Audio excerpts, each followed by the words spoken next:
नमस्कार दोस्तों। इतिहास गवाह है जब जब भारत की मिट्टी ने करवट ली है तब तब पूरी दुनिया की नींव हिल गई है। और इस बार जो हुआ है वो सिर्फ एक नई खोज नहीं बल्कि एक नई क्रांति का शंखनाद है। एक ऐसा तूफान जो दुनिया के शेखों की शान शौकत को बहा ले जाएगा। वो भारत जिसे कभी ऊर्जा के लिए झुकना पड़ता था, आज उसी भारत की धरती से तेल के सोते फूट रहे हैं। ये सिर्फ कच्चा तेल नहीं है, यह उन सपनों की पहली बूंद है जो कभी भगत सिंह, सुभाष चंद्र बोस और अब्दुल कलाम ने देखा था। आत्मनिर्भर भारत का सपना। अब सुन लो दुनिया वालों, जिस भारत को तुमने कभी तेल के लिए तरसते देखा था वो अब तुम्हें अपने तेल के दाम बताएगा। अब भारत की जमीन सिर्फ अन्न नहीं उगाएगी, अब ये काला सोना उगाएगी, वो भी अपनी शर्तों पर। सऊदी अरब, इराक और यूएई की वो शान जिसमें उन्होंने भारत को तेल के लिए मोहताज बनाकर रखा था, अब उसी पर ग्रहण लग चुका है। अब भारत सिर्फ खरीदार नहीं रहेगा, अब वो विक्रेता बनेगा। और जब भारत बेचता है तो दुनिया देखने को मजबूर हो जाती है, क्योंकि ये देश सिर्फ व्यापार नहीं करता, ये भरोसा और आत्मसम्मान का निर्यात करता है। जरा सोचिए दोस्तों, कल तक हम जिन रास्तों पर चलकर सिर्फ सपने देखा करते थे, आज उन्हीं रास्तों के नीचे तेल के कुएं भड़क रहे हैं। और ये सब ऐसे वक्त हो रहा है जब दुनिया में रूस यूक्रेन युद्ध के चलते तेल की कीमतें आसमान छू रही है। रूस, जिससे हमने युद्ध काल में भी सस्ता तेल लिया, अब वही रूस 3 गुना दाम वसूलने की तैयारी कर रहा है। लेकिन भारत झुकता नहीं है। भारत कभी भी किसी पर आश्रित नहीं रहा, और तभी कुदरत ने भी इस राष्ट्र के इरादों को पहचान लिया। हमारे ही देश की धरती से 2 नए तेल के कुएं उग गए। क्या ये कोई चमत्कार है? नहीं साथियों, ये है मेहनत का परिणाम। ये है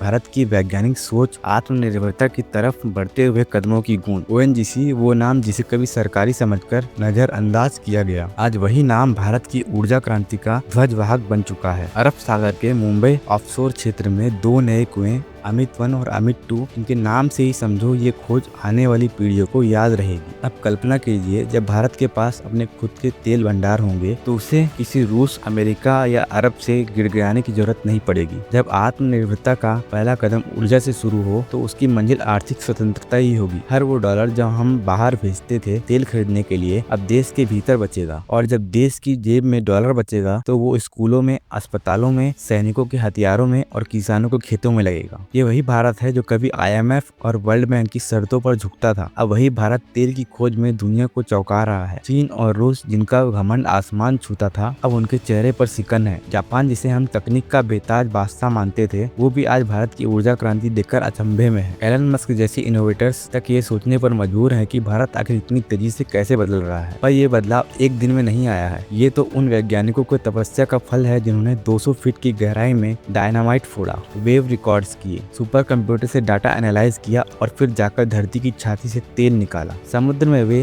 सिस्मिक वेव्स भेजते हैं, वे लौटते हैं, उन तरंगों में से वो सुनते हैं कुदरत की आवाज, हाँ यहाँ है तेल। अब अगर आप सोचते हैं कि बस यहीं तक सीमित है भारत की चमक, तो रुक जाइए। लिथियम, वो धातु जो बैटरी से लेकर इलेक्ट्रिक गाड़ियों तक की आत्मा है, वो अब भारत की जमीन में मिल रही है। राजस्थान की रेत, जो कभी सिर्फ गर्मी और धूप की पहचान थी, अब ऊर्जा के भविष्य का गहना बन चुकी है। और उड़ीसा, जिसने अब तक हमें खनिजों की दौलत दी, अब सोने के भंडार से सजा है। ये सब कुछ यूं ही नहीं हो रहा। ये बदलाव उस विचारधारा का परिणाम है जो कहती है भारत अब किसी का गुलाम नहीं रहेगा। ये बदलाव उस भारत की पहचान है जो अब सिर्फ देखता नहीं, करता है, और वो भी इतना बड़ा कि दुनिया को चौंका दे। अब सोचिए, जब गाड़ियां ग्रीन हाइड्रोजन चलेगी, जब सड़कों पर धुआं नहीं उत्साह होगा, जब पेट्रोल पंप सिर्फ इतिहास की किताबों में बचेंगे, तब उस भारत को कौन रोक पाएगा? वो भारत जो कभी पेट्रोल डीजल के लिए हाँफता था, अब पर्यावरण को बचाते हुए आगे बढ़ेगा। आज का भारत सिर्फ तकनीक में नहीं, ऊर्जा में भी आगे बन चुका है। और यही आत्मनिर्भर भारत का असली रंग है, जहाँ सरकारें सिर्फ वादे नहीं करती, काम करती है, जहाँ वैज्ञानिक सिर्फ रिसर्च नहीं करते, इतिहास बदलते हैं, और जहाँ जनता सिर्फ सहती नहीं, अब बदलाव की आग में तपकर नई क्रांति को जन्म देती है। अब तो वो वक्त आ चुका है जब दुश्मन देश अपने तेल के दाम गिराए कर हमें लुभाने की कोशिश करेंगे, लेकिन भारत अब किसी लालच में नहीं आएगा। भारत अब अपनी शर्तों पर खेलेगा, खुले मैदान में पूरी ताकत के साथ। ओएनजीसी अब कोई सरकारी संस्था नहीं रही, ये अब भारत की रीढ़ बन चुकी है। ये वो संगठन है जो हर उस बूंद में भारत की आत्मा देखता है जो धरती से निकलती है। जो तेल कभी विदेशी कंपनियों की जेबें भरता था, अब वो हमारे देश की प्रगति का ईंधन बनेगा। आप सोचिए दोस्तों, ये सिर्फ खोज नहीं, एक संदेश है। भारत अब उठ चुका है, और जब भारत उठता है तो उसकी आंधी में कई साम्राज्य बह जाते हैं। हमारे सैनिक जब सीमाओं पर डटे होते हैं, अब उन्हें भी भरोसा होगा कि देश आर्थिक रूप से इतना मजबूत है कि उन्हें वो हथियार मिलेगा जिसकी उन्हें जरूरत है। हमारे किसान जो डीजल के दामों से परेशान रहते हैं, अब अब उन्हें भी राहत मिलेगी। हमारे युवा जो नौकरी के लिए विदेशों की तरफ देखते हैं, अब अपने देश में ऊर्जा, तकनीक और खोज के क्षेत्र में नई नौकरियों के द्वार खुल पाएंगे। यह सिर्फ ओएनजीसी की जीत नहीं है, ये 140 करोड़ भारतवासियों की जीत है। ये उन सपनों की जीत है जो हमने आजादी के समय देखे थे। ये उस आत्मा की जीत है जो हर भारतीय के दिल में बसती है, जो कहती है मैं भारतवासी हूँ और मेरा भारत अब किसी का मोहताज नहीं। तो भाइयों और बहनों, अब वक्त आ गया है उन झूठे दलालों को जवाब देने का जो कहते थे कि भारत कभी नहीं बदल सकता। अब हम बात नहीं करके दिखाएंगे। हर बूंद तेल की कीमत अब सिर्फ रुपए में नहीं, आत्मसम्मान में आकी जाएगी। और याद रखिए, ये तो अभी शुरुआत है। हमारी धरती अभी कई और रहस्य छुपाए बैठी है। अभी तो लहरें उठी हैं, अभी तो तूफान आना बाकी है। जय हिंद, जय भारत।